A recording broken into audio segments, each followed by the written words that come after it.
This is Kanzenshuu, the podcast, episode 384 for the week of July 12th, 2015.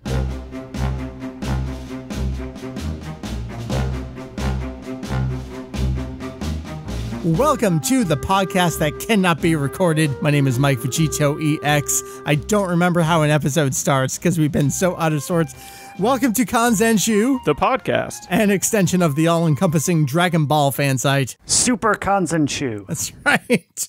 We cover anything and everything Dragon Ball in hopes of enlightening and a little bit of entertaining. This is one hell of an attempt to record a podcast. It only took us like 45 minutes. This is what happens when you get more than two of us attempting to do this. I think I already introduced myself. Heath, that is Hujio over there. How are you? I'm good. I know how to use a computer. Two computers in. We got Jake over there. Herms, how are you, sir? Hello. I do not know how to use a computer. No, but we have you sounding better than last time, so I think everything, if we can just keep it as is, we are okay. It's going to be the three of us. We had grand plans for as many people as possible, but it's not shaping out this episode. The fact that we've done this much in this span of time is kind of a miracle, so we're just going to roll with it. Guys, Dragon Ball Super has aired 2 episodes. I'm kind of beside myself right now. It's been an exciting weekend, an exciting last week or so. Heath, you're up late working on the website. Looks great. Everything's going well. It's been a hell of a time though. I kind of don't even know how to get into it. This isn't going to be a regular episode. We're not going to do news because the news really is the fact that Dragon Ball Super has been airing in Japan. And that's going to be our topic. We're going to talk about these 2 episodes. We'll reference Toyotaro's manga a little bit here and there. We got a lot of questions from people on Twitter right now. There's so much to do. We are getting into it. Dragon Ball Super episodes 1 and 2. Let's go. I suppose we have to start. We have to assume that every podcast episode is someone's first. Someone's coming into the franchise, maybe new. That this is a crazy time to get into the franchise. If that's your case here, I don't think you really know what you've just gotten yourself into. Dragon Ball Super has just debuted in Japan. It's the first new TV series for Dragon Ball since Dragon Ball GT ended in 1997. Heath, maybe you can talk to this a little bit. Bandai tried to do a new TV series, but other people said no. What was the case here? Yeah, so Bandai decided, hey, our sales haven't been doing that great, and this was before Dragon Ball Heroes started. They approached Shueisha, who also approached Toei Animation, and they went to Akira Toriyama, the original author of the Dragon Ball manga series, and just asked him, hey, could you help us out a little? Maybe write some episodes, let's do a new series. And he basically flat out told them no. And we know it's because Toriyama's first editor, actually gave us all these tidbits in a recent interview. So it was kind of neat. Just real quick, these interviews, were these, I think they were done with Kaze, who was one of the licensors over in France. Yes. So Toriyama, and this is the funny thing, he kind of claimed credit for Dragon Ball Kai when that didn't work out. He said, well, let's just use the old show. Yeah, because what they decided to do after Toriyama turned them down, he basically said, well, what if we just do the series without all the filler? Because that was always an issue. And they said, sure, let's do it. Well, Bandai almost had nothing to do with it at all. In fact, they went off and did their own thing called Dragon Ball Heroes, which became way more successful. Not only more successful than Dragon Ball Kai, but probably than what anybody had imagined would happen with an arcade game. But yeah, so that is how we got Dragon Ball Kai. That was a thing. That's pretty much the story, right? And so then, of course, after Dragon Ball Kai started, went on for a little bit. We did get Battle of Gods in 2013, and with the success of Battle of Gods, and like we were just talking about, let's be honest, with the success of Dragon Ball Heroes, it was time for a new series, and that's really where we are here. Jake, maybe you can talk a little bit. What is Toriyama's involvement with the Dragon Ball Supers? We had Battle of Gods, where he came into a production already in progress, threw some stuff out, and then he was at the forefront for a revival of F. Dragon Ball Super is kind of a combination of those two things. Yeah, so all he's been credited with so far is with the original idea for the plot and the characters. And he's also mentioned in the quote he's given for Super that he's going to be doing lots of character designs. So it seems some character designs he's doing directly, but it also seems like others aren't from him. Right. Like a lot of the random aliens who have appeared in the first 2 episodes. Right, we'll get that kind of stuff from Yamamuro for the stuff Toriyama can't be bothered to do. And And maybe this is skipping ahead a bit, but we know that the plot for the beginning of Super is an adaptation of the last two movies that came out, Right. Battle of Gods and Revival of F. And presumably this was Toriyama's idea. Right. And this is the weird thing where, yeah, it's Toriyama's story. And the best way I can describe it, I think I've said this on the show before, the way to think of it is Toriyama's not working like day to day or episode to episode on the story of the show. He's got this larger plot that he's delivered to Toei and to the writers there. It's kind of like, all right, let's go with this. And then the plot point to plot point stuff is just filled in around that with, the rest of the writers and the animators there. Yeah. And that's Dragon Ball Super in a nutshell. So we're 2 episodes in here. It aired last week, and I'm just so incredibly excited and beside myself. I don't know how else to describe it. So we have a lot of stuff to talk about. This is gonna kind of be, I don't want to quite describe it as our Dragon Ball Super review of awesomeness, because I don't think we can really commit to a weekly schedule covering it in that regard. We're not going to give a recap of everything that happens. We have some larger discussions we want to have kind of surrounding the production, but also very individual, specialized things about the episode. There's just a lot that we want to pick apart, and I think we're going to let the conversation go where it goes. I have a rough outline of how I want to guide things, but I mean, it's just so monumental here. There's so many things to talk about. I don't know where it's going to go, and we're just going to have a good time getting into it. Guys, I want to start here. First things first, your thoughts on the time frame for the series. So Dragon Ball Super, we know, is 6 months after the defeat of Majin Buu. So ignoring what may happen with Battle of Gods and Revival of F, let's just say this is where the story is starting. What are your thoughts here? Is it too much to start cramming into this 10-year time period? We've already had Jump Super Anime Tour Special, Battle of Gods, Revival of F, but even ignoring them, is this a good point to start doing things? Or were you hoping for Toriyama to kind of go beyond what we've already had? Heath, I'll start with you. I don't know. That's a really tough question. In perspective, I think it's not really that difficult to cover 10 years in a series, just because if you look back, so many different points in the series that we think of really only occur in a day to a week. Yeah, I mean, the Buu arc in particular is 2 days at max. Yeah.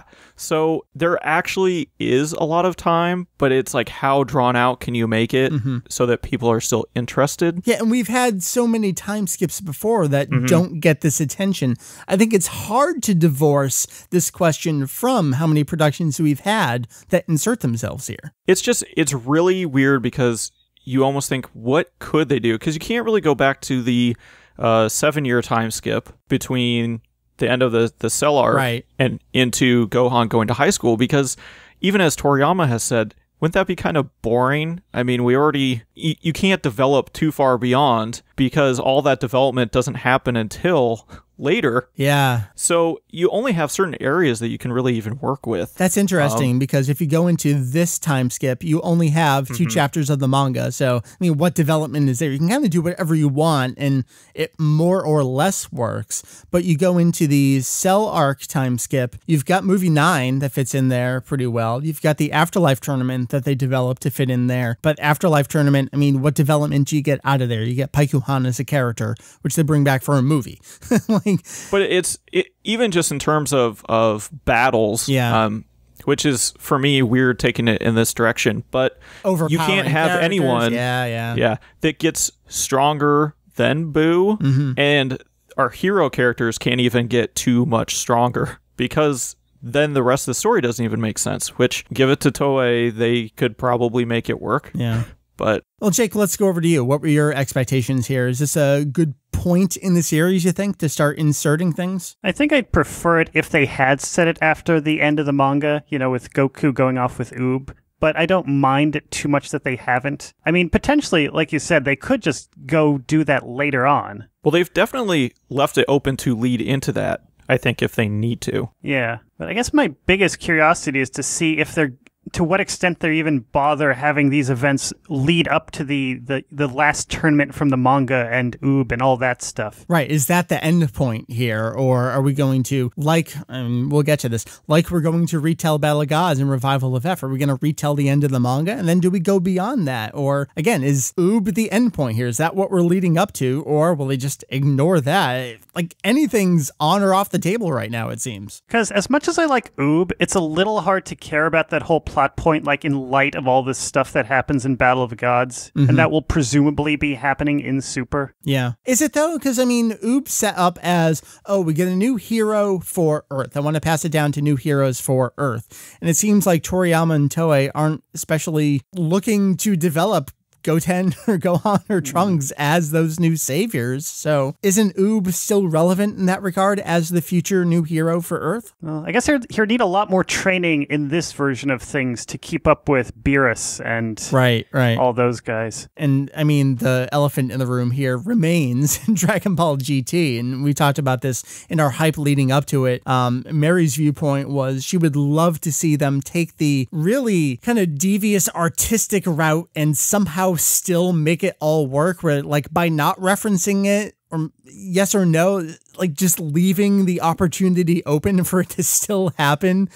Seeing where we're going, Heath, I think you were around for that conversation. How do you feel about that? Yeah, I would not be surprised at all if they didn't even address it. Like, it's not even going to get brought up, and it's just going to be one of those things of, it's up to you fans whether you want it to be or not. You guys work it out. We're going to make it so it's plausible, but barely we're not going to definitively say anything. I kind of want to say at this point, so with GT, the basic plot of GT, Goku and friends go into outer space looking for the ultimate Dragon Balls. Right. Toriyama has said that after Super readapts Battle of Gods and Revival of F, the new storyline will be Goku and friends going into a new universe to find the Super Dragon Balls. Right. So, what do you think about that? Is GT really gone? I mean, yes and no. It's never gone from the out-of-universe perspective of you can always go buy it and there it is. But the in-universe perspective of, I mean, if we're retelling Battle of Gods and Revival of F, presumably,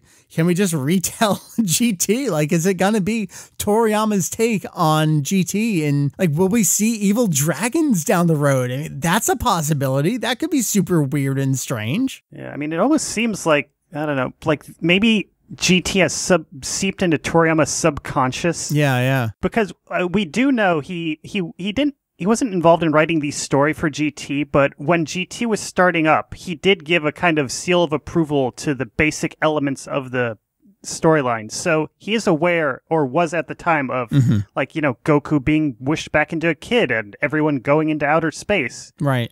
And as we saw recently with Dragon Ball Minus, the bonus chapter of Jocko, Toriyama's not opposed to just taking other people's creations and telling his own version of that story. And just the raw story plot point of Super Dragon Balls and going out into space kind of seems like that right now. So I'm completely excited to see where this is going to go. Just from a sit back and just kind of whistle, be like, holy crap, I can't believe we're doing this kind of thing. It's weird in a way that they've had all of these new properties, even when you include GT, and all in one foul swoop, Toriyama can just come in and boom, they could all be, I don't want to say irrelevant, but as far as the main continuity of the overall series, they all sort of fall into the backdrop of all of the other theatrical films of, it's almost like, well, we were testing the waters with these stories, and everyone really liked it, and we decided we can make a shitload more money if we just do this. Even with his own stuff.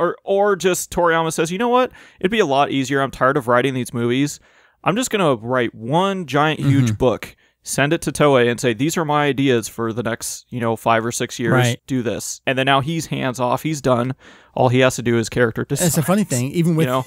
Even with weird. His own stories, he can say, forget this, and we'll go on from... I do want to move on from the conversation here. Jake, I do want to toss it to you, just one last wrap it up kind of thing. Heath mentioned continuity here. I saw you talking about this recently. Toei's idea of continuity and Toriyama's idea of continuity, can you just talk to that real briefly? I mean, the thing is, I don't know if they have an idea of continuity. Beyond the basics of... Thank you. Of like, well, here's Goku, and he's a Super Saiyan, and, they don't think of these things in the same way fans do. They're not interested in making a cohesive timeline with like years assigned to everything. And I mean, it might be a little sad to say it, but they're obviously just in this for the money. So they've judged that this approach is the most profitable. Mm-hmm. And I think it's also weird because you hear a lot of fans talk about canonicity and, oh, well, Toriyama's involved, so now it's canon. And it's a really hard subject to govern. I know Jake has written a bunch about it. I think he's spoken about it. That just, it's so hard because there's no official, this is what this is, this, you know, nobody's come out and said that. But we have learned in interviews from Toriyama, it's almost like in his head, the manga series and the animated series are two completely separate things. And I think that's a good way to even think about it. So it's almost like to him, this, by him continuing this and being involved with those movies, has nothing to do with the manga series to him. So it's really weird because, like Jake was saying, fans will sit here and scratch their head. They'll try to figure things out.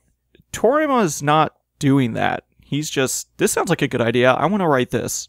And he goes with it. Something that people I've been very resistant to when I bring it up. But when we have this larger conversation about what is the canon, a viewpoint I like to point out there, and I'm not saying I subscribe to this viewpoint, but I think it's a valid one, and that's the manga, as penned by Toriyama, in the pages of Weekly Shonen Jump, from 1984 to 1995, that is the canonical series. Nothing else. It doesn't matter if he wrote it, came up with the idea for it, if it's even a manga. There's a valid viewpoint that that is the canonical series. Anything else doesn't count. And I think we're hitting a point here where Toriyama's writing over what he wrote himself, which itself wrote over previous things. Like, you can't define this conversation anymore. We've had examples like when Toriyama wrote a new ending for the Kanzenshuu. That's the big example I like to point out, which is Toriyama wrote it. It's manga. What's the real ending? Now we have Super. It's like Toriyama wrote other stuff. What's the real version? I don't think we're going to be able to answer those questions. And I look forward to not being able to answer them. Yeah, like he helped write the Jump Super Anime Tour special with Takao Koyama. Yet this pretty much precedes that and completely overwrites it. So it's kind of weird. But when you ask, like, is this real or does this count? What does that even mean, really? It's all just fictional stories. Well, the way I always sum it up is what I think people are asking, if they don't even know they're asking, is, am I supposed to accept this new thing as being intended to always have happened, despite the fact that it's only being written now? Like, that's the underlying question of when someone says, is this canon? And I think every new production we get, Dragon Ball Super especially here, makes that question impossible to answer. It's getting much harder to even try to comprehend what's happening, which I do like somebody's fan theory that was out there of it's just going to turn out that at the very end of Super, everything has always happened in multiple universes, different timelines, and that'd be great. We're all going to be fucked. So, all right, we need to get into the content of episodes. We've been talking for a while now. We haven't even gotten to what actually happens in Dragon Ball Super. What's all the new excitement? What's the new story here? So let's start with episode 1. I mean, so many exciting new things going on here. Let's ignore all that. Let's talk about Goten and Trunks. Jake, what did you think about the this kind of side B-story adventure with Goten and Trunks? It was cute, but it was kind of an odd thing to include in the very first episode of this new series. All right. See, I call shenanigans on your answer there, because was it truly? You think back to first episode of TBZ, we have Gohan chasing a saber-toothed tiger around. Is it all that much different from something like that? Well, that's what I'm saying. There should have been a saber-toothed tiger. Oh, okay. I agree with you there. We're on the same page. It's like this whole series can't be canon without a saber-toothed tiger in the first episode. Agreed, 100%. Heath, what about you? That is very true. That's why GT doesn't count. What did you think about their side adventure here? I enjoyed it for what it was. I mean,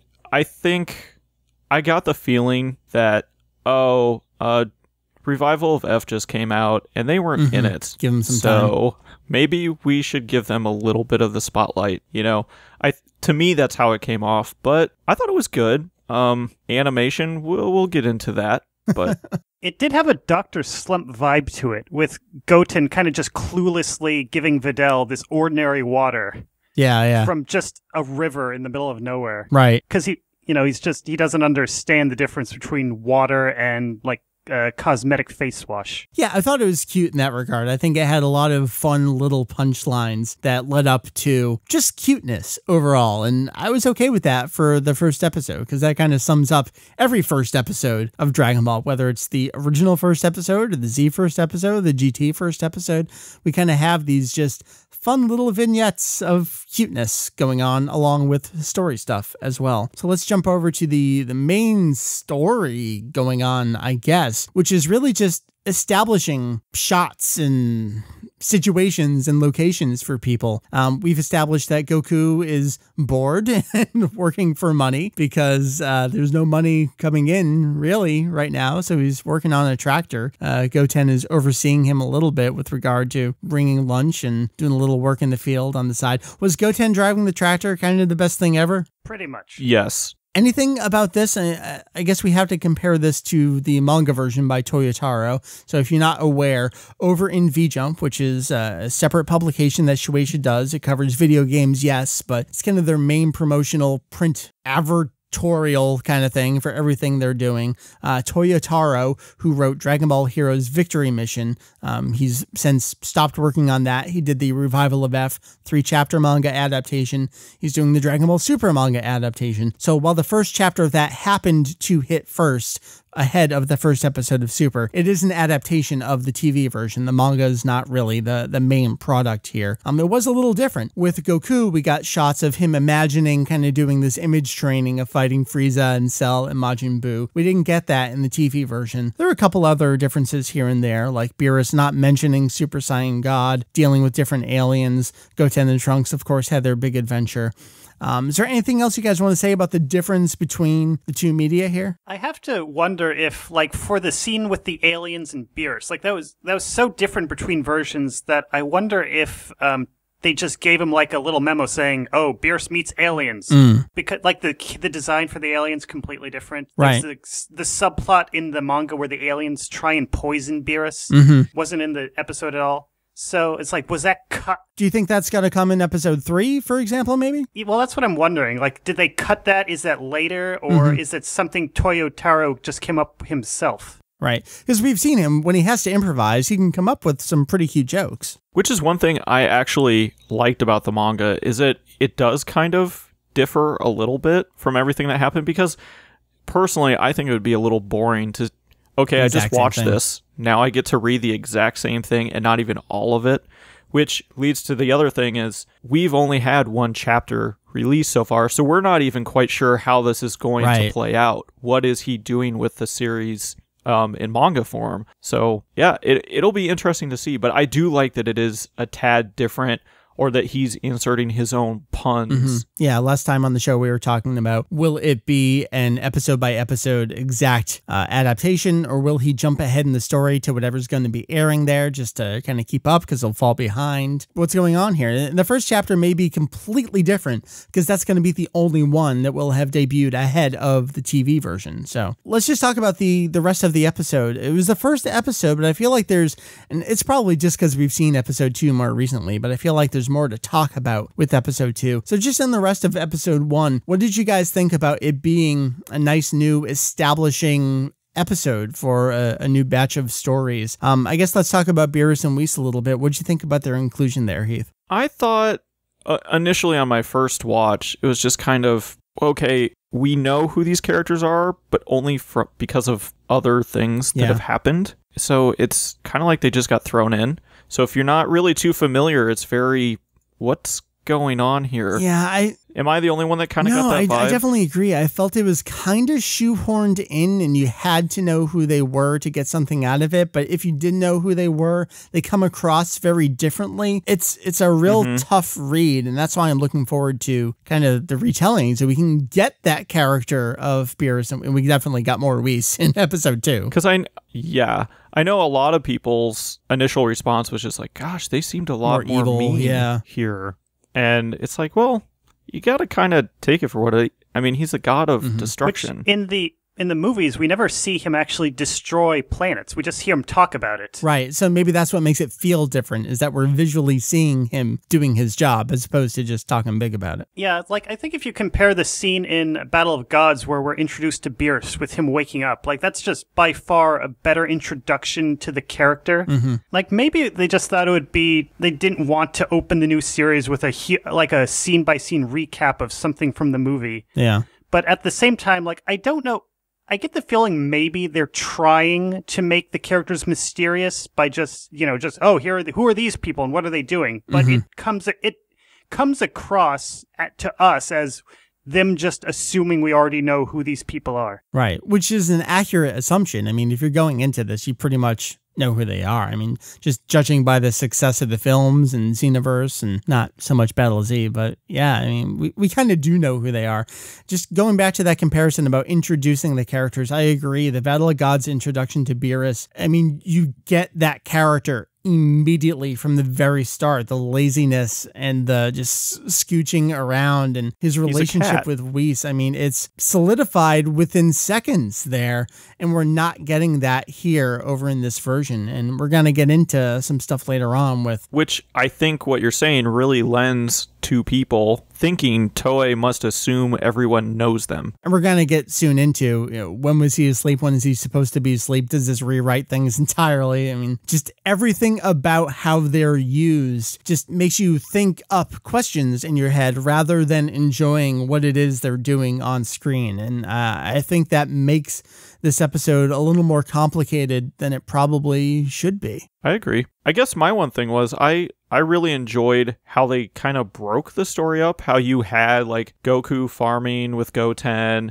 and then you can see Beerus and Whis off doing this, but then Satan's holding a press conference while Goten and Trunks are doing this, and I really liked that they kind of jumbled a lot of things, and for the most part made it work. And then at the very end, you get the Kaioshin, like, oh, shit's about to get real.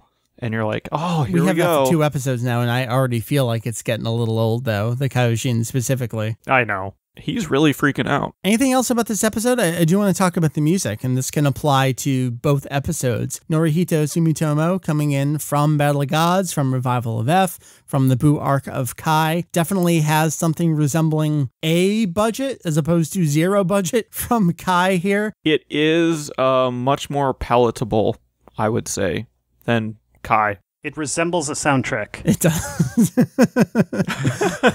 You mean that somebody put thought into? The best thing I can say about it, though, is that I don't notice it. I definitely need to rewatch these episodes a few more times, other than the recap music, which, of course, we're predisposed to recognizing because it's a rearrangement of Hechala, the recap music.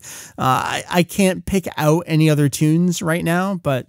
that is, of course, I need to rewatch it. How many years of viewing Dragon Ball Z do we have in our minds right now from Kikuchi's score there? You guys have any other thoughts on it? As far as music goes, I really love the opening, and I can't get it out of my head. Really? I want to challenge you on it. What do you like about the opening? I don't know what it is. I can't even explain it. I like it. It's a thing. I like the opening, but I don't like the short recap of the opening they use for the episode title card. I agree. I would agree with that. Doesn't that remind you of the Kai eye catches where it's like that cheap sounding version of Fight It Out? It's not until it gets about halfway through the opening that it's like, okay, there it is. That's what I like. I will preface that. What do you think about the ending song? Hello, love the ending. See, I want to stick with the opening a little bit. Kazuya Yoshi, who, again, I mean, from my generation, I only know him from the Yellow Monkey doing Tactics from Kenshin. I like the song. I think his delivery is phoned in and not energetic enough. I don't get any kind of emotion from it. It just sounds like just kind of humming along with the song rather than performing the song. I get no feeling from it, and that makes me so sad.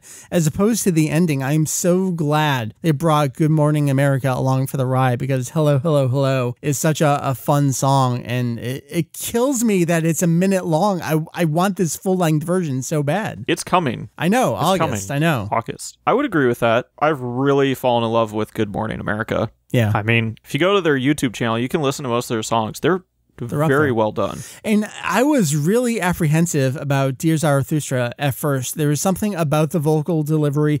I don't know if it's just, I felt like the band was a little too young and the voice sounded a little too squeaky to me. And that's not the right word to describe it. But that song grew on me so much.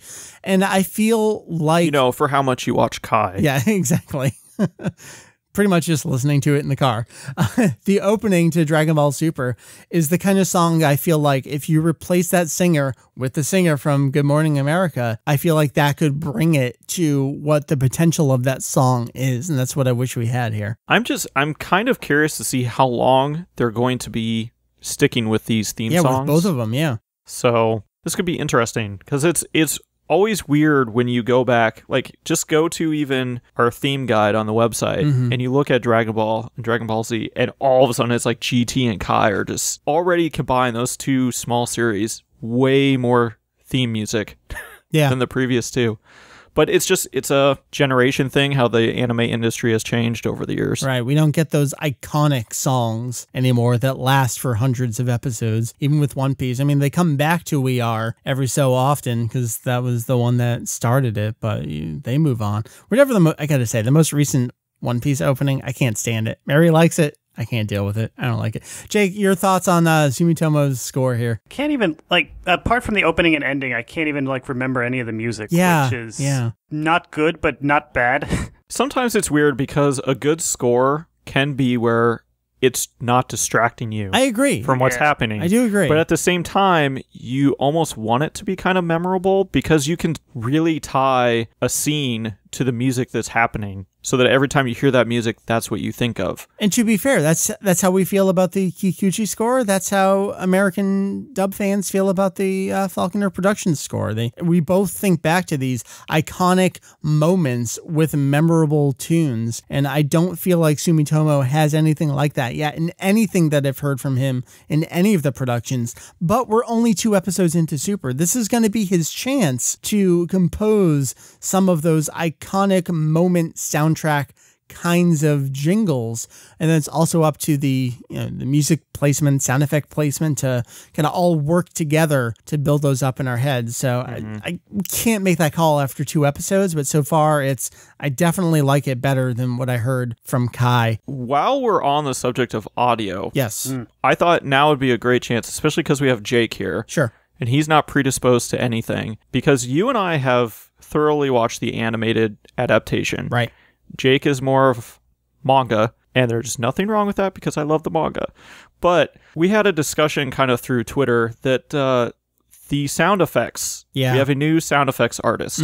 And I know I especially noticed almost right away. Yeah. And Jake, he didn't really notice as much. Is that something that other people have noticed? I didn't really look around. I mean, I totally felt that way. The key instance is when Goten goes to do the Kamehameha, and it's not the sound effect we've heard for decades. It's close. I mean, it's certainly a building up key kind of sound effect, but it's not the sound effect. The one thing I find weird is Arai Hidenori was the old sound effects design artist for everything up until Super. He worked for Fizz Sound.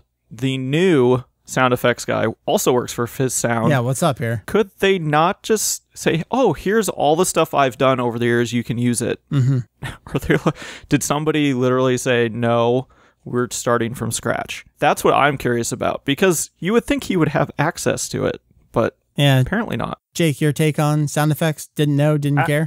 I still haven't noticed the difference. Okay, that's fine. If the sound effects aren't spelled out in the background, I overlook them. Gotcha. I mean, there's more to talk about with episode 1, but we're too excited about episode 2. We have to get into this. Guys, I ask you, the first half of this episode, is this not the greatest thing to ever be committed to Dragon Ball animation? Oh my God, that was so amazing. I really almost wanted to be at your house just so I could watch Mary.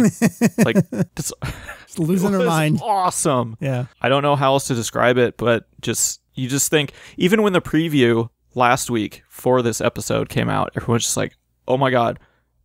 People were more excited about that episode after episode 1 ended than anything else. And what was it about that half of the episode? There were little moments here and there. And one thing I can point to in particular where basically we were doubled over crying. And it's this little moment, and you get this little thing of Vegeta thinking back to the octopus after it's put down in front of him, and he gets that smirk on his face. Like, it's little touches like that. That's the character. That's who we've grown to know and love over the years. And he's at this point in his life, and that I can share that little moment with Vegeta in 2015. It warms my heart in such a weird way. And Ryo Horikawa just nails it. Oh, man. Did he bring it? It was awesome. So good. This is more or less the driving episode for Vegeta. It is, isn't it? It's just him in everyday situations. Mm-hmm. I feel like it's the episode that everyone's always wanted. Yeah. Just never had. Right. I don't care how much fan service this is. It was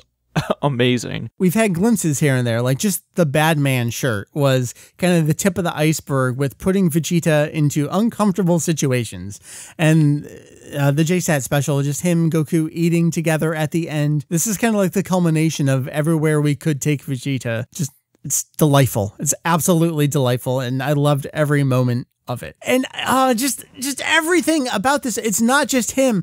Bulma, as she's driving the hover flight thing, and she gets that smirk on her face, and she flies through the trees and flies underwater. She knows exactly what she's doing, and it's fucking hysterical. Well, the eating scene was awesome. Yeah. But I love at the end when Bulma and Trunks are just like, oh, I'm surprised he lasts this long. Yeah, he made it they far. knew. They were even shocked that he was there. I don't think they could have done a better job with that. And I will say, I think it was just enough. I think doing only half an episode dedicated to that was perfect. I think if they tried to draw that out for the entire episode, by the end it would have just been a little, okay, I'm not really buying this as much now. But I agree. That's as and long the as fact that he leaves and they don't just say, and they had a great vacation, and then we go off to a different storyline. That's what made it perfect. But at the same time, like, speaking of it as fan service, do you think this is going to bring in, like, new viewers? What do you think people who are just coming to the series fresh would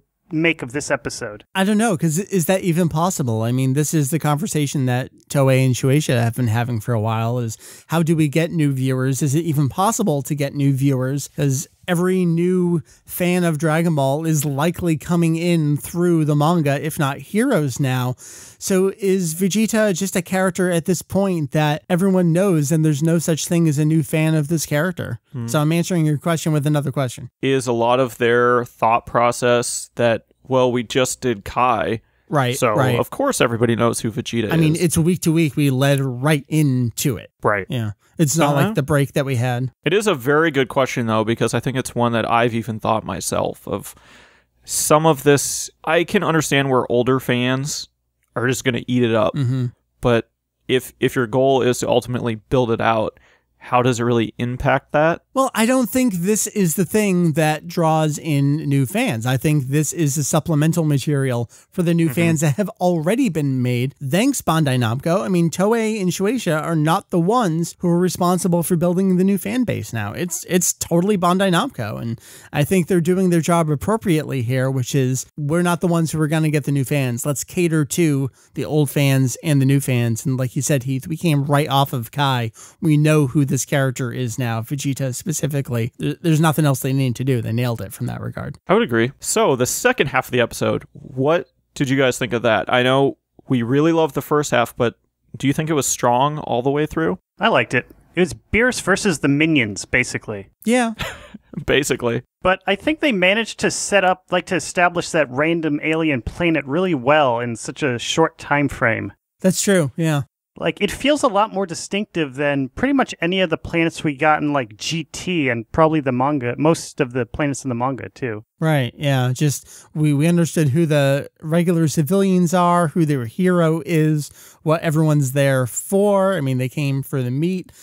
Was it too much again? Just like Kaioshin are there to exposition about, oh my god, is this too much again of, well, Beerus is here to just destroy a planet? Because we're 2 episodes in and I'm already done with this shtick. Hopefully we're done here though. There was the sort of the plot where Beerus is trying to remember his dream about Super Saiyan God. god, and at the end, as he's destroying the planet, that's what makes him remember. Right. So now they're heading back to their like little planet, and that's going to lead in next episode to them consulting the oracle fish. Right. It had a point, I guess. Yeah, there has been progress, plot progress. I think my whole thing has just been, if you are not familiar with Battle of Gods, it just is a really weird setup in Super. If I had one complaint so far about the story, it would be Beerus's side story leading up to this, because there's no real setup at all. Things are just merely hinted at. Yeah. But either everybody knows, or I guess it's really weird for me because I don't know how to come at it from a different perspective of not knowing. I know, we know too much here. I think if you go into Super ignoring Battle of Gods, Beerus is kind of a crap character and Whis is the star here. As much as I like Whis in Battle of Gods, it's Beerus who steals the show because it's his movie. But Whis, I mean, star of the episode with the ho ho ho ho ho ho. I can't get over how well written and well performed that was. That was, Jake, you were saying, coming off of the first half of the episode here, does the second half, kind of stand up on its own? I think that one moment alone almost makes it stand up on its own. Whis was a great character here, and I'm just kind of sitting back waiting for Beerus to shine. I guess the other thing is that, do you think a lot of the second half feels like, well, we've got to get fighting into this episode somewhere. So it definitely does feel that way. And both episodes have felt, I would say the first episode felt like the Goten and Trunks story. How do we feel around that? Even though it was probably the opposite. The second episode feels like, all right, we're done with the trip. What do we do with the rest of the episode? Gotta throw that fight in there. I mean, I did kind of like seeing that alien fight the dinosaur. I did too. But hit the alien fighting Beerus. I mean, it's kind of funny, but it's like we know what's going to happen. Exactly. Yeah. I do like the foreshadowing of Super Saiyan God. That's different, isn't it?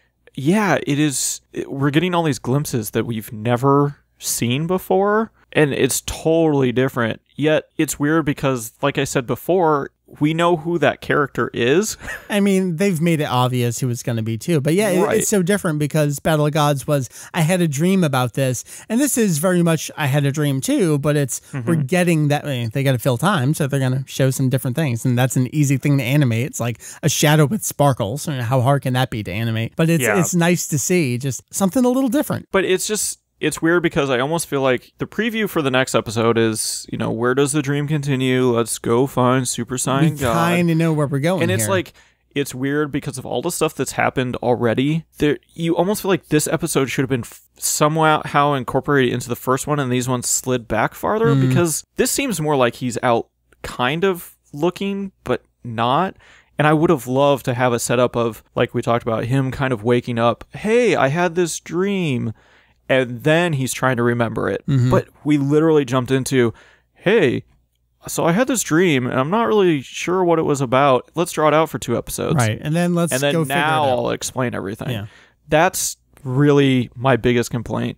But all the other parts of it, I feel like kind of, at least for me, make up for it. Because I've really enjoyed everything else. Overall, I liked it better than the first episode, but sort of like you said, the stuff with Beerus and Whis and the Kaioshins would have felt even better if we didn't have the similar things happening in episode 1. Yeah, and thankfully, like I said, like I think we're all saying, as we look forward to episode 3, it seems like we're done with that shtick and we're going to start the Battle of Gods story in earnest next episode with retelling certain things. Again, probably a cruise ship, and as opposed to the regular birthday party at Calps Corporation. So things are going on. I think it'll be interesting just how we already have seen they're taking elements from the film. And while they're very, very similar, they're slightly adjusting them to either different locale or different characters kind of involved in this. But Heath, which is real? Which happened? I know, but I like it because it is different. It's not so much, oh, this is literally what we've seen, which is kind of what we were complaining about a little bit ago. Fair enough. In a way, I do like that they're kind of changing this. And personally, I think a party on a cruise ship would be a hell of a lot more fun than just going to Capsule Corp. But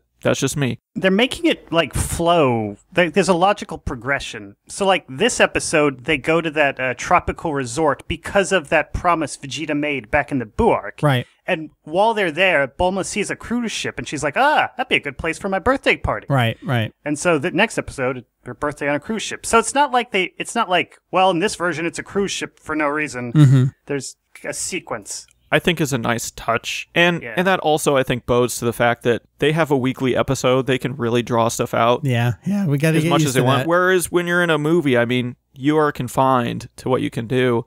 And there's a lot of jumping around back and forth. So in a way, this is kind of nice to actually get things explained a little bit as we're going, except for the Beerus thing, apparently. Guys, we have probably so much more we could talk about. We have a lot of questions on Twitter, which I think will help us get to some of those other topics. The last thing before we hit some of these Twitter topics that I definitely want to hit was the animation itself. This is an animated TV series. It's not a movie, so we definitely had different expectations in that regard. So I want to just kind of toss this around a little bit. Jake, what were you expecting going into a Dragon Ball animated TV series in 2015? And do you think it lived up to or exceeded that, maybe? I think it lived up to my expectations.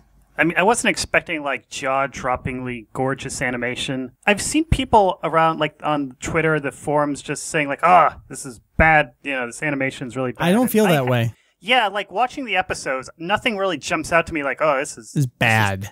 Yeah. Nothing's taking me out of the episode. Right. Well, I was just going to say that I've also spent most of this year watching 60s Doctor Who, so my standards for quality have probably been lowered.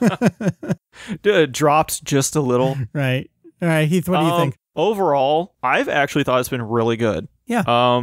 It's been very fluid. We haven't had too many really awkward shots, and for the most part, the characters have, I felt, been fairly on model. I was going to say the same thing, yeah. And I guess more so consistently, the characters have consistently looked the same. Right. Now we're only 2 episodes in, so who knows where it can go. Totally change. But no, they definitely seem to pull out better animators for this. I would almost say this has exceeded my expectations because going in, I knew what Toei's workload already was. And what they could do if they felt like not doing that. And a lot of things anymore are outsourced, so you just never know what you're going to get from that. But the key animation has all been internal so far, so I really don't have too many complaints. I mean, yeah, there are little things here and there if you really want to get super nitpicky, but I don't want to, you know? I think it's going to be fun enjoying this, and like Jake said, I haven't really had anything pull me out of the episode and just go, oh my God, what was that? Like, and completely take me out of things. Yeah, I guess I would say where Beerus is fighting the alien in the second episode. I mean, what were you expecting? I don't know if that's more because come on, I already knew that was coming. Yeah. So it didn't take me out of anything. Yeah. I hate to tell people, but it's a weekly TV series. You are not going to get top-notch animation every week. That's just the way it is. If you've lived through Dragon Ball Z, you should know this by now. So if you can get a 90% decent, good-looking episode, right, you take it and you run with it because that is good. Agreed. Yeah, this is a household that is still watching Sailor Moon Crystal every episode. Not myself. I want to make it clear. I'm tuning in from afar. We've seen the depths of Toei here, and 2 episodes in, Dragon Ball Super is not that. Jake, you have some last thoughts on this before we... Okay, the only thing that's really bugged me has been the reuse of footage from Z. Thank you. I was going to bring that up. Yeah. They're using Kai footage is what they're using. Well, I mean, the first episode I can see because we just came off of Kai and it's a recap, so that makes sense. So I think we're all mostly talking about the scene of the flashback to Vegeta's promise here, which was Kai footage. I almost banged my head against the wall and go, why did you not reanimate this? Like, you're putting all this money into doing this and you're going to skimp out on like a 15-second clip? Really? But it's Toei. That's what they do. Right. I can understand from a business perspective why you would do it. It's footage that exists. It's there. It's not brand new. We're trying to tie this in with Z. It's easy. And Kai. It's cheap. Yeah. At the same time, it's like, really, guys, you're already in there doing all new stuff. Is 15 seconds really going to kill you? All right, let's move on to Twitter questions here. Jonathan and Mark and Johnny were asking about animation. I think we just covered it there. Here's a good question from Scott. How do you think they'll fit Champa into all this, seeing as we're going into Battle of Gods territory now? Yeah, do we think Champa's going to be incorporated into what we would call the Battle of Gods arc? I mean, we see him in the opening with what we presume is his attendant. Or is that going to come maybe in between arcs? What do you guys think? If I had to guess, I think he's not going to show up until they get to the Universe 6 material. Yeah, so that's a ways off then. Yeah, but he might put in like a very short, like a teaser appearance here and there, but I don't think he's going to properly enter the story until they've wrapped up Battle of Gods and Revival of F. Okay, so not like meeting Goku and being a part of that ongoing story. Maybe we'll get like we have now with Beerus and Whis, where they have their own side story going off in this corner of our universe. Mm-hmm. Okay. Which brings up a weird point, if you think about it. Revival of F, if they really wanted to, you could literally fit that into 2 episodes. You could. I don't think they will. I don't think they will. If they're truly going to retell that, there's a lot they could do. I saw some people talking about this. I think it's a great. I'm just talking about like the events of the movie itself. Yeah, there's all the lead up. Right. That you could do. Maybe that's where I'm going. I've seen some people suggest this. I would love to see it. And that's more Jocko, and that's why does he know that this is happening? Who has he been in contact with, and his flight down here. I think there's a lot of cool stuff you can. I mean, I'm super biased. I love Jocko. I want to see more of that. Do you think we'll get like a Jocko special, like similar to the Bardock and Trunks specials back in Z? I think we could. I don't think they will. It's a possibility. I would love to see it if it was well done. If it was up to the caliber of those 2 TV specials in particular. Oh my God, I would love that. Would it be him on Earth or him actually out in space? No, retelling the events of the manga itself as kind of like a Jocko TV special.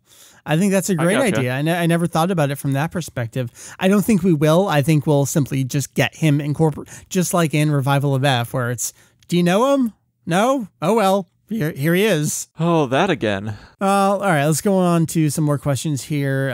Question from someone whose name is basically like a big smiley face, abs maybe. Do you think we'll see the red-haired Super Saiyan God form from Vegeta? We already know Goku will achieve it in the series. Yeah, we know that from the opening to the show here. What do we think about Vegeta? Do you think we will get that explanation of why he's suddenly blue? Well, I'd like to see it, but I don't know if they will necessarily. I think this is their opportunity to do so. And I'm the kind of person where I'm generally okay not explaining things. I kind of don't need to know or care how he was able to do it. Sorry, we're spoiling Revival of F here. But if they do it, you're not going to complain. Right, I'm not going to complain. I don't think they need to. I don't need to know why he did that or exactly what Frieza's training is. I think those are the logical places they can expand into an arc for what is otherwise just an hour and a half of story. If we don't see it in Super, then it's definitely going to be playable in Heroes before too long. Right, exactly. I don't know if we will see it. Gosh, I don't even know how I really feel about it. I'm very impartial because we know how it happens. At some point, they're going to have to get so many Saiyans together and do the ritual. Right. Is it going to be one less, or is Pan going to be born earlier and that affects the 28th tournament? There's just so much there. So I don't know. Oh, does Tarble show up? All right, more questions here. Got this from Austin, from a few other people. What do you think the third arc of Super after the so-called retcon or retelling Battle of Gods and Revival of F will be about? Expectations, thoughts? I mean, we know they're going to Universe 6, but what is the story there? I mean, it sounds like Super Dragon Balls, right, Jake? Yeah, Toriyama has explicitly said that they're going to the universe next door. You were going to say they're going to the next dimension. I heard you say it. Okay, but anyway, so they're going there in search of gigantic Super Dragon Balls. And in addition, the Super Start Guide has this kind of like the concept behind Super, a summary of that, and it mentions a mysterious phenomenon where planets near Earth are disappearing. Right. Which might be referencing, Beerus just going around blowing stuff up, but it phrases that in a way, it like says, in this series in addition to Beerus and Frieza, there's, mysterious vanishing planets. So it sounds like that's separate from Beerus and might be related to the Universe 6 stuff. Yeah, maybe Champa's already destroyed everything in his universe and he's getting bored, coming over destroying stuff here. Yeah. he's out of his jurisdiction, so they have to stop him. Right. That could be a Could thing. be. Let's see. Josh here. Opinion on how much screen time they're giving Goku's, Vegeta's, and Beerus's respective plot lines. It's like half episodes here and there. I think it's been, like we were saying, everything felt okay, although we're ready for Beerus to move on to something else. Mm-hmm. I think they've been, for the most part, moving at a fairly good pace. I haven't felt super bored until the Beerus stuff comes on. Mm-hmm. So, yeah. And that was even more so in the second episode. Okay, moving on, more questions here. Emma asks, the many references we've had, pizza and Coroni, the Zarbon Dodoria fruits, the possible tights or idol reference made by Whis. So let's go through these. If you've followed along with our episode guide on the site or the new videos we're trying out, pizza and Coroni were Mr. Satan's promoter and one of his disciples, respectively, from Filler back in the Cell games. And we do have to admit, everyone's pointing this out to us. There is a big dude over in the green suit over on the side. We didn't see his face. So we didn't want to make the call if it was him. So that's definitely a reference. Oh my God, is Filler now canon? Piroshki? Yes, exactly. He is mentioned in the Super Start Guide as well. Is he? There's this little info thingy where it's like, oh, it explains the reference to Coroni and Piroshki. Okay. But doesn't mention pizza for some reason. Interesting. So, Which is weird because, he's clearly, I think a lot of us can agree that's who it is. right. But why would you insert a filler character like that as a reference and then chop off his head? Maybe there was another scene that was closer up that they got for time. Who knows Yeah, what was it's going just, on and there. my favorite part is they go to do the lights and he literally just disappears. Yeah. So, All right, so there was that in episode 1. Episode 2, this was probably the best reference, most subtle kind of thing ever. The two fruits sticking out of Vegeta's hair there. Jake, can you explain what the pun is? Well, one of them is a durian fruit, and the other is a pomelo. And pomelo in Japanese is zabon, which is where Zarbon's name comes from, and Dodoria's name is from durian. So it's a reference to Zarbon and Dodoria. And that is absurdly cute. Love it. And then Emma mentions here the possible tights/idol reference made by Whis. We said something about an idol. What was going on there? Is this explicitly tights, or is it just kind of a throwaway thing? No, well, in Battle of Gods, Beerus mentions his prophetic dream, and then Whis is like, your dreams aren't very accurate. There was a time when you dreamed that a pop idol would be moving in with us, and that never happened. Mm-hmm. And so they recycle this very same line for episode 2, like pretty much word for word. Gotcha. And so Battle of Gods was before Jocko came out, and there is the big question of how much had Toriyama been meaning to do and reworked Jocko and then got stuck on Battle of Gods, came back to Jocko, so who knows there. If nothing else, it's nothing new for Super, so there's that, but I don't know. Yeah, it's like, we don't know if Toriyama had anything directly to do with that line back when it was written. Right. So... I personally just took it as a general statement. Just a general joke. Oh, yeah. Oh, I guess I should point out, for anyone who hasn't read Jocko, Tights is not a pop idol. Right. But she is used, this is spoiling it, but she's used as a stand-in for the pop idol, what is her name? Anna Azuki. Yeah, that's it. To go into space. Right. Even if it's a Jocko reference, it'd be a reference to Azuki rather than Tights. Got it. Let's see. We've got some other questions here. Luke asking about Goten's tractor driving skills. We talked about that. Kind of greatest thing ever. It was awesome. Oh, I should be not looking over here. What? There's a cliff? It's like they replaced the saber tiger. Right. With Goten. And Gohan falling in the tree. Right. Emperor Big D, is Videl pregnant 3.5 years earlier? How will it affect the end of Z? We talked about that a little bit. Who knows what's going to happen? Here's another one of the big pink elephants in the room that we were talking about, Heath, you and I, ahead of time. Jose asks, not even a question, just a statement. Joji Yanami. We're all pretty much heartbroken here, right? Completely. That, even in the first episode, Yeah. That was very hard to listen to. It was. And like I was saying, I'm already getting a little choked up here. Joji Yanami and Masako Nozawa are the voices of the franchise. I cannot fathom watching something without them. Yanami was already not sounding like himself in Battle of Gods, but I think he faked it pretty well. He was not in Revival of F at all. No narration. No narration, even. Which was very, very strange. Not super strange for the previous Toei movies, but very strange for modern productions. The stuff he did for the Buu arc of Kai likely finished a year, if not 2 years ago. I mean, for his stuff in particular, they know what the episode titles are going to be. They know what the next episode narration is going to be. They can record that in giant chunks, especially when we hit episode 2 here. And Kaio is written like Kaio has always been written. And to hear Yanami not be able to do that, I wanted to cry as much as I was laughing with the rest of the episode. It was awful. You feel so bad too, because it's just like we all complained that he wasn't going to be in it, right, and that it would be different, and then we get it, and then we rejoiced because they announced he would be back, and then now you listen to him and you just go, gosh, I really hate to say it, but maybe he shouldn't have. And I want him there. That's the thing. I want to hear you, but I don't want to hear you like that. But I want to. Oh. And Jake, you're coming from the mostly manga perspective, but I saw you pretty much had the same reaction. Yeah, I mean, like you said, he's pretty much the voice of the franchise. So, I mean, even with me, I don't watch the anime too much, but he's unavoidable. And he's just the perfect narrator and the perfect voice for Kaio. And yeah, it's like his narration still almost kind of works. Like, I think you can do that kind of very low energy narration. Mm-hmm. But for the character of Kaio, it doesn't match the way the character is written. Yeah. Or his facial expressions. He can't do it. And it's like, maybe they should have, if they wanted to have him at all, maybe they should have recast Kaio but kept him for the narration. Mm-hmm. Or just written Kaio differently. But if you write Kaio differently, then he's not Kaio anymore. I don't know.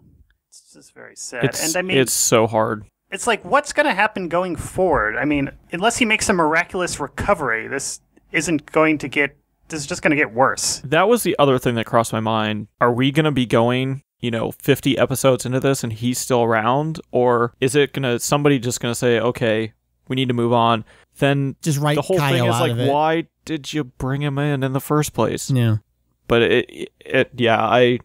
it was just very, very sad. And then you get into the funny things, and in the back of your head, you're just going, oh my gosh, Joji, come on, man. I mean, Kaio's there for an obvious reason, that we're redoing Battle of Gods, and you kind of can't do that without Kaio. He's kind of the catalyst for introducing these two sets of characters to each other. You need him there. I don't know. It's heartbreaking is the only word I can use, and it's heartbreaking to continue to have this discussion. So I'm going to put it behind us and turn things over to Stacy here, who says the vegetable feels.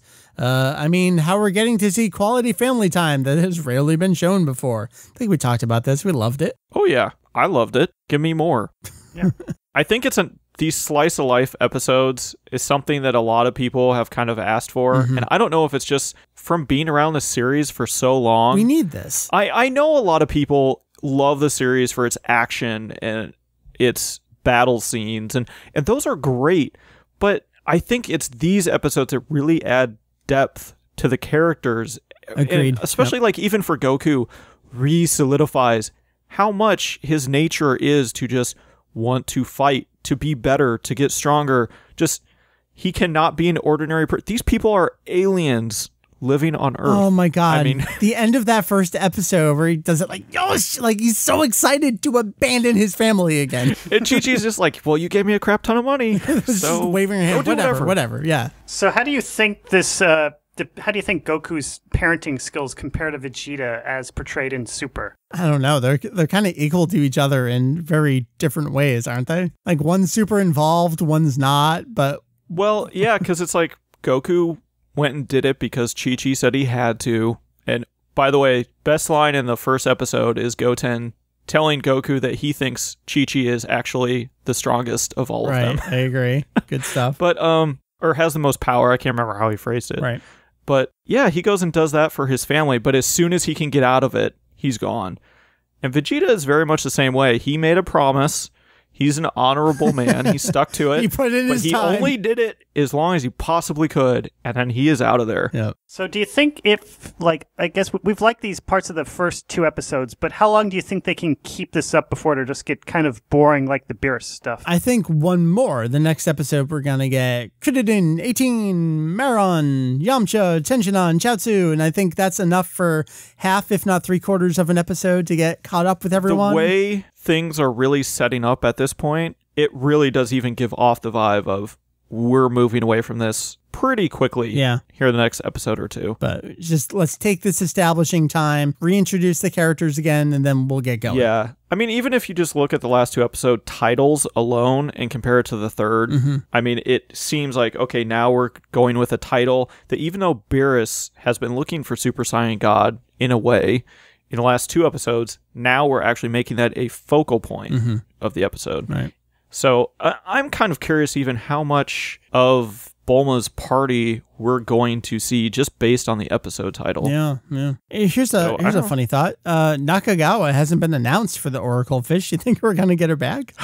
I was curious about that. I don't know. And Jake, you pulled out a fun tidbit from the Super Start Guide about how the Oracle Fish is fed. Well, yeah, it says that Whis feeds her 3 times a day, which I first saw this it's in a random, there's like this little column, and it just mentions this with no context.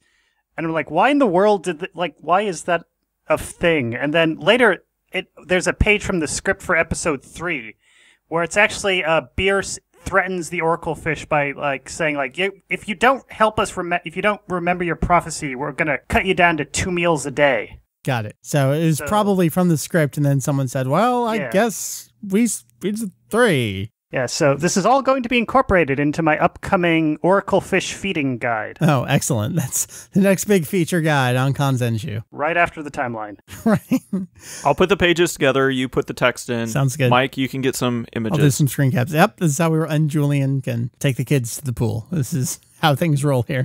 That's pretty much all the big questions on Twitter that we've seen. I tossed out that question earlier today. So if you didn't get your question in soon enough, you are not following us on Twitter, get those questions in. I kind of want to start wrapping things up, but Jake, I will ask you, is there anything else in the Super Start Guide, fun little tidbits or things we can look forward to? I mean, it definitely seemed to be well, we've got 2 episodes done, and here are maybe a couple things that are sort of almost done for episodes 3 and 4, and look forward to it. Yeah, so we do know that episode 3 is going to, in addition to Beerus and the Oracle Fish, it's going to have the Pilaf gang apparently try fishing and also trying to infiltrate to try to steal the Dragon Balls. Okay. So sort of like in Battle of the Gods, they'll be crashing the party. Got it. I am so looking forward to this. It looks like it'll play out a lot differently than in the movie version. Got it. Are there any character designs for them?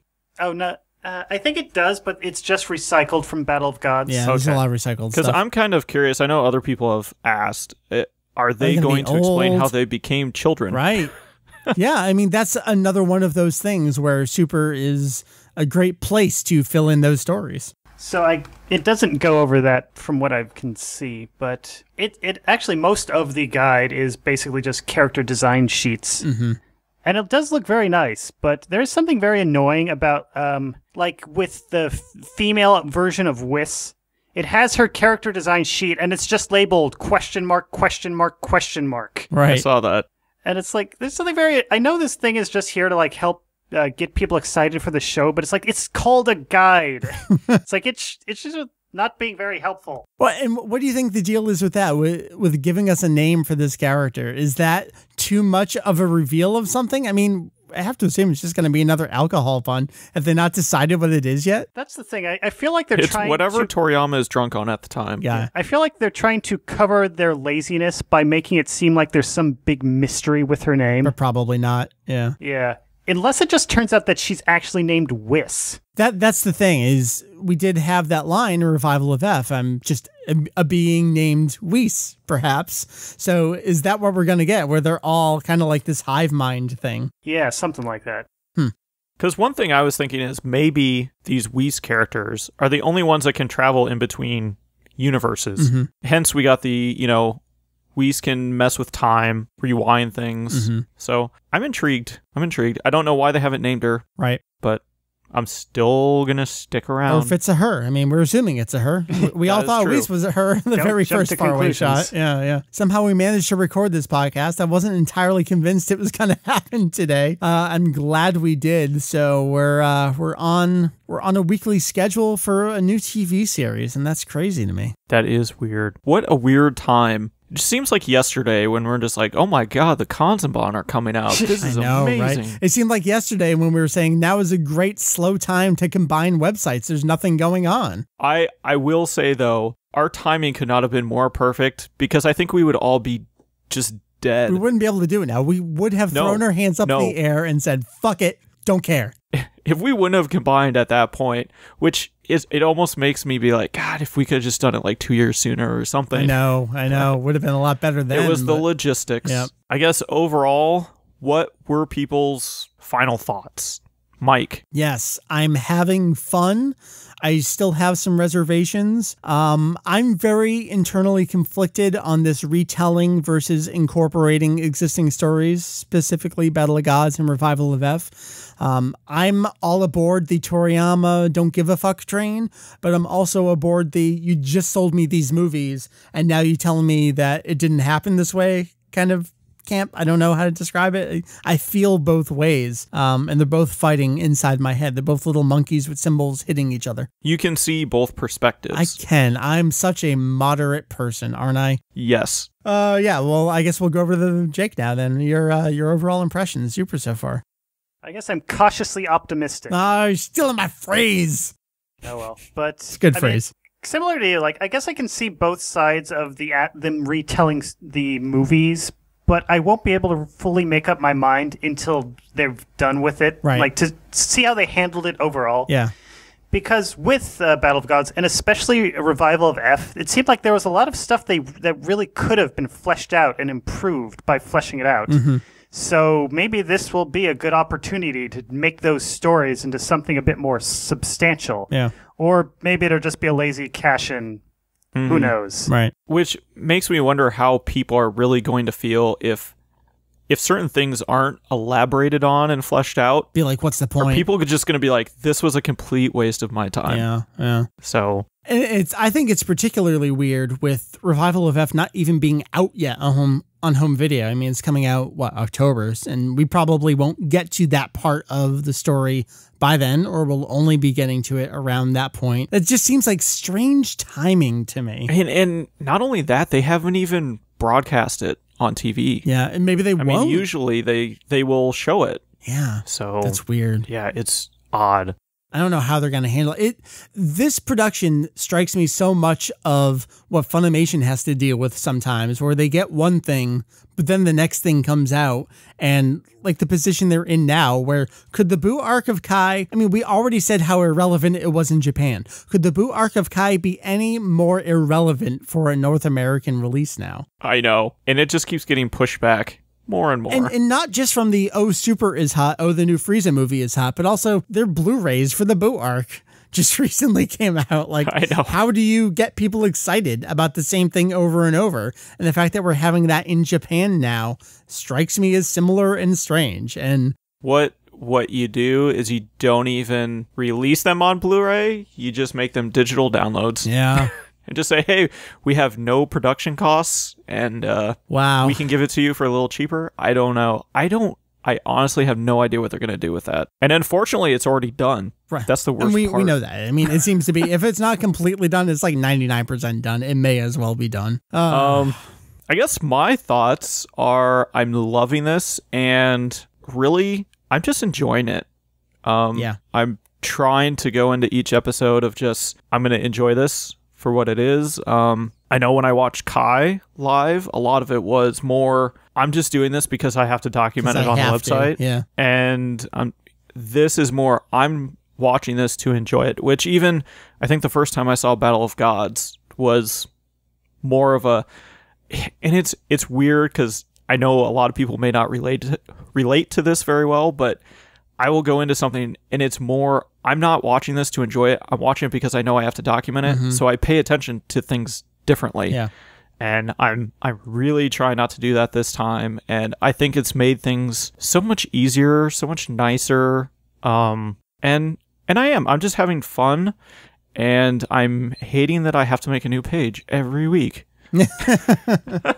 Yeah, how long do you think we'll do the we have an episode guide within 12 hours thing? Probably another week or so. That's about it. I think it's going to depend. Depends on the context and the content of the episode. That and our schedules. Yeah. I mean, I don't know. If someone wants to pay me, I can definitely justify being here every Saturday. And I think that's part of the problem too, is for most of us, this is a Saturday evening. Yeah. So, well, it's difficult. Well, except for Jake. Saturday afternoon, but we need to start a Kickstarter. It's like sponsor our 12-hour episode guide updates. Not even just that. I mean, if you will pay our meet or exceed all 4 of our annual salaries, that would be great. And then we can do this as much as you want. That'd be fine. If we have any venture capitalists. You were talking about starting a healthcare program? Yeah. Is that okay? I could use some medical insurance. Everyone just goes on. Well, Jake, unfortunately, you're the only one not married. You don't have someone else's healthcare plan to go on. No, just silent. Just sad silence. All right, let's bring it to a close then. I've just depressed Jake. So I have been Mike. That has been Heath. That has been Jake. We tried to get everyone. We actually tried to have a 5-person show here. It couldn't work out due to various reasons, but mostly because of Mike. It's my fault. Everything is always my fault. Just blame it on me. So that's been the first 2 episodes of Dragon Ball Super. You can check out the episode guide on Kanzenshuu. We have a summary. We have a breakdown of notes. Heath is a crazy madman doing all the documentation of all the credits. I mean, you want to know who the animators were. You want to know who the voice actors were. We got all that jazz. And I'm trying out the new thing, these video versions of the episode notes, just to, I mean, it's very transparent, just trying to hit the new audience over on YouTube. Apparently people watch videos in 2015. Who would have thought? So that's crazy. I'm going to try doing that too. We'll see how it goes. And then, of course, we have the podcast here. A lot of people like to call me out recently for saying a weekly podcast. To that, I say we've been doing this since, I think, November 2005. Done almost 400 episodes. That's as weekly as any reasonable human being can possibly do. Step off. We're trying. We always try. Especially when it's not your job. Right. No more than weekly. No more than weekly. That's right. That's the promise we make you. So let's bring it to a close. Heath, tell the fine people, where can they find Kanzenshuu? You can find us at www.kanzenshuu.com. You can also find us on Twitter, Facebook, Google+, the Tumblrs, the tweets, the things. We're everywhere. I don't know what else to say. So Kanzenshuu.com. Jake, you get final word. Kill the episode, please. I think he killed the episode. I think Jake just left us. That's it. Been a pleasure, folks. See ya.